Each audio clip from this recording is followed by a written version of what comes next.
Hello students, আজিৰ ভিডিঅ'ত আমি ডিসকাস কৰিব গৈ আছো উপসৰ্গ আৰু অনুসৰ্গ। এতিয়া যদি আমি HSLC এক্সামত চাও, আসামিজত এই অনুসৰ্গ আৰু উপসৰ্গৰ পৰা আমাৰ 2 মাৰ্কস আহে। কেনে ধৰণৰ কোৱেশ্চন আহে চাই লোৱা। তো মেট্ৰিকত এনে ধৰণৰ কোৱেশ্চন আহে। খ নম্বৰটো চোৱা। অপ উপসৰ্গ ব্যৱহাৰ কৰি এটি শুদ্ধ বাক্য লিখা। গ নম্বৰ দিছে কাকিৰখিনি পৰিল ড্যাশ। খালি ঠাইত উপযুক্ত অনুসৰ্গ বহুৱা। এতিয়া অনুসৰ্গ বা উপসৰ্গৰ কথা নাজানি আমি কিন্তু এইখিনি সলভ কৰিব নোৱাৰিম। কিন্তু মই তোমাকক সেইখিনি বুজাবলৈ গৈ আছো, সেইখিনি বুজাৰ পিছত তোমালকে যিকোনো কোৱেশ্চন আহক কেনে ধৰণৰ তোমালকে তাত পাৰিবা। আৰু লাষ্টত আমি এইখিনি কোৱেশ্চনো প্ৰেক্টিস কৰিম। এতিয়া কেতিয়াবা কি হয়, আমাৰ অনুসৰ্গ কাক বোলে বা উপসৰ্গ কাক বোলে তেনেকুৱা কোৱেশ্চন আহে। তো এতিয়া চোৱা ডেফিনেশ্যনটো এবাৰ পঢ়ি ল'বা।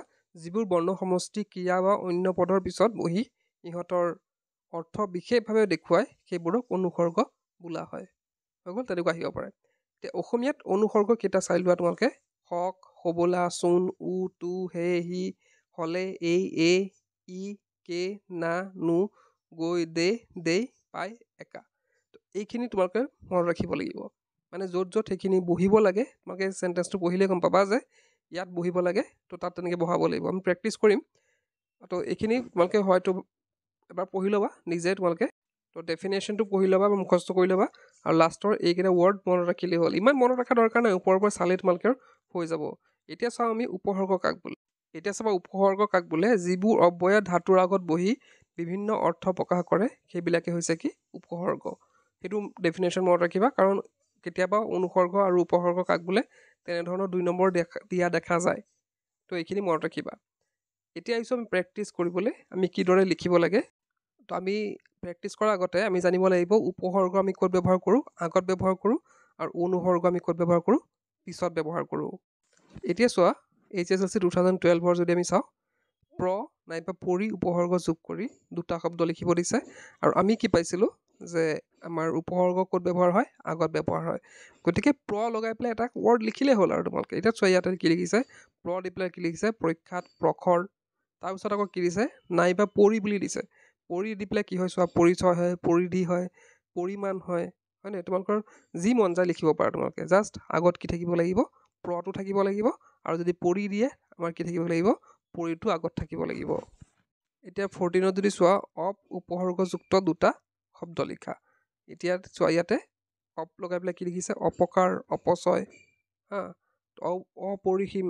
যি মন যায় তোমালোকে লিখিব পাৰা, একেবাৰে ইজি। এতিয়া তোমালোকে ইয়াৰ খ নম্বৰটো চাবা, অনুসৰ্গ যোগ কৰি দুটা শব্দ লিখা। অনুসৰ্গ মানে যদি ডাইৰেক্টলি দিয়ে যে অনুসৰ্গ যোগ কৰি দুটা শব্দ লিখা, যিকোনো অনুসৰ্গ তোমালোকে যোগ কৰিব পাৰা। লিষ্টখন যে তোমালোক দিছিলোঁ অলপ আগত, তো সেই তাৰ পৰা যিকোনো এটা ৱৰ্ড উঠাই পেলাই তোমালোকে কৰিব পাৰা। যেনেকৈ তাৰ পৰা কি লৈছে, ইয়াত টু লৈছে, টু লগাই পেলাই কৰিব।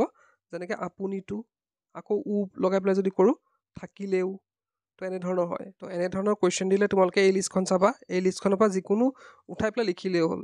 হি ল'ব পাৰা, হে ল'ব পাৰা, ইয়াততো উ লৈছে আৰু টু লৈছে, তো তোমালোকে বেলেগ বেলেগ লৈ পেলাই লিখিব পাৰা। আৰু কেতিয়াবা এনেধৰণৰ কুৱেশ্যন আহে, চোন উপসৰ্গৰ প্ৰয়োগ দেখুৱাই এটি বাক্য লিখা। তো ইয়াতে কি লিখিম আমি, যিকোনো লিখিব পাৰা তোমালোকে। তেখেত নাহিলচোন, তেওঁ নাহিলচোন, তো এনেধৰণৰ তোমালোকে চেণ্টেঞ্চ বনাব। তো ইয়াতে আৰু এটা এক্সাম্পল 2018 চাবা, হবলা অনুসৰ্গ ব্যৱহাৰ কৰি এটি বাক্য লিখা। তো তেখেত নাহিল হবলা, হা। তো দেখিছা তোমালোকে কিমান ইজি হয়। তো তোমালোকে নিজে চেণ্টেঞ্চ এটা বনালেই হ'ল। নেক্সট দেখিছা তোমালোকে, হক অনুসৰ্গৰ প্ৰয়োগ দেখুৱাই এটি বাক্য লিখা। আজিলৈ যাওঁ হওক। ইয়াতে দেই অনুসৰ্গ প্ৰয়োগ কৰি এটি বাক্য লিখিব দিছে, তুমি আজি আহিবা দেই। তো প্ৰেক্টিছ কৰাৰ পিছত এই দুটা আমি ট্ৰাই কৰিম, যোনটো কুৱেশ্যন তোমালোকে আগতে দেখাইছিলোঁ। তো অপ উপসৰ্গ ব্যৱহাৰ কৰি এটা শুদ্ধ বাক্য লিখিব দিছে। তো আমি কি হ'ব, অপকাৰ, অপৰাধ লিখিলে হ'ল কিবা এটা। গাখীৰখিনি পৰিল, তো গাখীৰখিনি পৰিল এই ডেছ যে দিছে, ডেছত তোমালোকে অনুসৰ্গ ব্যৱহাৰ কৰিব দিছে। এতিয়া আমি কি ব্যৱহাৰ কৰিম, তোমালোকে লিষ্টখন এবাৰ চাই লোৱা। তো এতিয়া তোমালোকে লিষ্টখন দেখিছা অনুসৰ্গৰ, হক, হবলা, চোন, তো এইবিলাক ৱৰ্ডবিলাক দেখিছা। এই ৱৰ্ডৰ কোনটো ৱৰ্ড এই খালী ঠাইত বহালে চেণ্টেঞ্চটো মিলিব। গাখীৰখিনি পৰিল ডেছ, হক হ'বনে, হক হ'বনে, হবলা হ'বনে, চোন হ'বনে, উ হ'বনে। তো তোমালোকে কোনটো শুদ্ধ হয় তোমালোকে কমেণ্ট বক্সত লিখা, আৰু যাৰ শুদ্ধ হ'ব মই সেইটো পিন কৰি দিম। আৰু যিয়ে মানে সোনকালে দিব, মানে যিয়ে প্ৰথমতে দিব শুদ্ধ কমেণ্টটো, তেওঁৰ কমেণ্টটো মই পিন কৰি দিম। তেন্তে ট্ৰাই কৰা এইটো শুদ্ধ এনচাৰটো বিচাৰিবলৈ আৰু কমেণ্ট কৰিবলৈ। তেন্তে আজিৰ ভিডিঅ'তে শেষ কৰিলোঁ। কিপ ৱাচিং কেনেল।